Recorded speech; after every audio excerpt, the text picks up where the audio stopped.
Chapter 13. You haven't been doing this long, have you?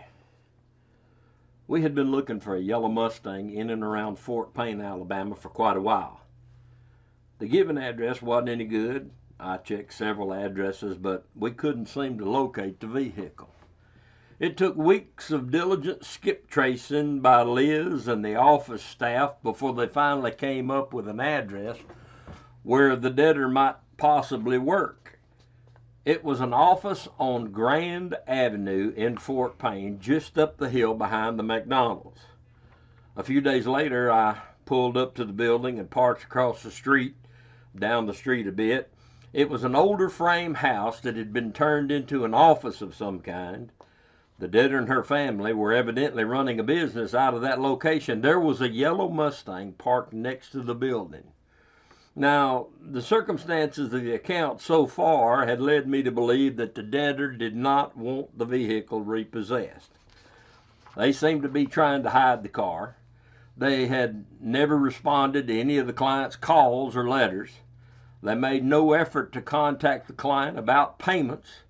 And I really don't want to make contact with her at all if I can help it, nor do I want to get caught before I have secured the Mustang. The problem was that the collateral was parked in front of a big picture window.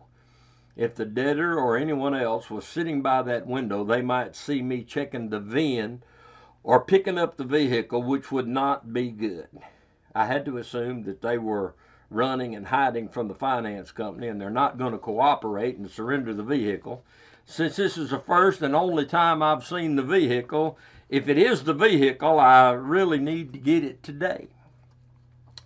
I casually checked the VIN, and it was my car. I went back to my truck to get my J-hooks. I was using the truck then with the sling lift. I took them back to the car, and I quietly hooked them up on the rear axles of the Mustang. So far, so good. Nobody had seen me. I got back in my truck and quickly pulled into the parking lot. I backed up to the car. I hopped out and hooked up the chains, picked up the car, and drove out of the parking lot. Nobody saw me. Now, if I'd turned right, I could have headed away from the business, gone down the hill, stopped at McDonald's, secured the car, and left, calling the police to report the repo on the way. But that ain't what I did. Trying to be nice, trying to be courteous, I pulled out of the parking lot and turned left and crossed the street. I parked on the other side of the street in the grass, straight across from the office where the debtor worked. Now, I'm going to tell you, and if you're watching this and you're listening and you're working for another repo company, if they tell you hook and book, don't go in, that's what you need to do. But one great thing about Alabama auto adjusters was they sort of let you do your own thing. As long as you didn't get them sent to court and you did your job, they didn't really care if you was nice or not. So I went in to be nice and let them get their property, and so I could get the keys. Again, it would save them a lot of time and money if I could get the keys and they could get their property. They wouldn't have to drive to Huntsville to get their property. It would save them from having to pay a locksmith to come and make transponder keys for that Mustang, and which would be charged to the debtor. It all sounded so logical to me, but evidently logic can be a rare commodity. I went in with my little clipboard, and I went to the counter and I asked for the debtor. She came up to the counter, and I told her that the finance company had sent me to pick up the yellow Mustang. Would she please get her property out and let me have the keys? She refused. Now she don't know that I've repoed it yet, all right? So just keep that in mind. I'm asking, hey, look, the finance company sent me to get the car, and I'm here to get the car. Can you give me the keys and get your stuff out? She refused.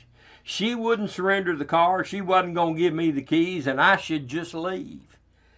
I tried one more time. I said, ma'am, I'm here to get the car and let you get your stuff out and get the keys. It'll save you a lot of money. No way. She refused. She was adamant. She refused, and now her husband comes out of the back office, and he starts getting ugly too.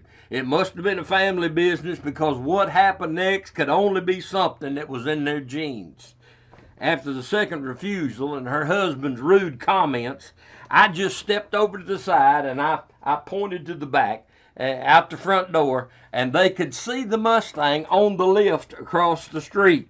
Well, they saw it on the lift over there, and they went bananas. They started running around like the Keystone Cops. They started yelling for people, and the place emptied out. I mean, people were coming out of the back room trying to see what was going on. They rushed across the street. A couple of them jumped into the car. Some of them climbed into the back of my pickup truck. I mean, they're all over the place. Somebody called the police, and I just kind of stepped back and watched the show, and then I walked over and I got in the driver's seat of my truck and waited for the law to show up. Fort Payne's finest finally shows up, and I showed them my paperwork, and they told the debtor and her band of outlaws that, look, he's got the car. It's off private property. It's his. And I had possession of the car. I had legal possession of the car, and it was mine to take. They fussed and they fumed, but to no avail. I had it off private property, and it was mine. I told them they were free to clean out the car if they'd like to. So while I sat in the truck waiting for them to finish cleaning out their car, one of the policemen who stuck around just to make sure everything stayed peaceful, he kind of strolls over to my truck, and he leaned against the truck, and with his smile he said, you ain't been doing this very long, have you?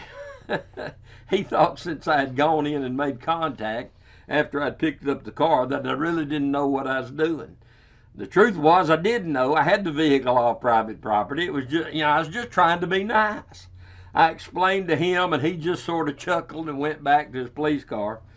When they got all their property out and the tags off, I again asked them nicely, can I have the keys to the car? But she would not give me the keys. She felt like she needed one last act of defiance against the finance company.